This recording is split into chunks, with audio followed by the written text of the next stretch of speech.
నమస్కారం. మన్యంలో న్యూస్ అప్డేట్స్కు స్వాగతం. భారత రాజ్యాంగ నిర్మాత డాక్టర్ బిఆర్ అంబేద్కర్ 135వ జయంతి వేడుకలు రంపచోడవరంలో ఘనంగా జరిగాయి. స్థానిక ఐటీడీఏ కార్యాలయంలో ఏర్పాటు చేసిన ఈ కార్యక్రమంలో పోలవరం జిల్లా కలెక్టర్ కె దినేష్ కుమార్, రాష్ట్ర ST commission chairman S Bojjireddy మరియు మెంబర్ గొర్లె సునీత ముఖ్య అతిథులుగా పాల్గొన్నారు. ఈ సందర్భంగా కలెక్టర్ దినేష్ కుమార్ మాట్లాడుతూ, అంబేద్కర్ గారు అందించిన రాజ్యాంగం వల్లే దేశంలో అంటరానితనం నిర్మూలించబడిందని, నేడు గిరిజన ప్రాంతాలు అభివృద్ధి పదంలో నడుస్తున్నాయని కొనియాడారు. గిరిజనుల అభ్యున్నతి కోసం జిల్లాల్లో త్వరలోనే ప్రత్యేక డ్రైవ్ను చేపడదామని ఆయన ప్రకటించారు.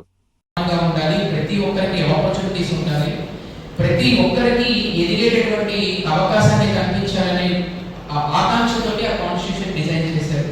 సో దాంట్లో భాగంగానే మనకు ఈరోజు doctor BR Ambedkar garu, so we all should be thankful to him and వారు చేసిన కృషిని మనందరం కూడా గుర్తుంచుకోవాలని, వారు ఏదైతే భారతదేశం కావాలని కలలుకన్నారో ఆ భారతదేశాన్ని ఏర్పాటు చేయడం కోసం, అలాగే ఎస్పెషల్లీ ప్రొటెక్ట్ చేయడం కోసం ఏదైతే వారు పాటుపడ్డారో దానికోసం మనందరం కూడా పనిచేయాలని చెప్పి కోరుకుంటూ సెలవు తీసుకుంటాం.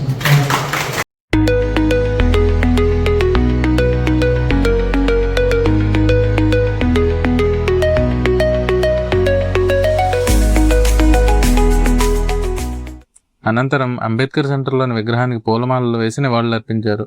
ఈ కార్యక్రమంలో జిల్లా రెవెన్యూ అధికారులు, ఐటీడీఏ సిబ్బంది మరియు దళిత సేవా సంఘ నాయకులు పెద్ద సంఖ్యలో పాల్గొన్నారు.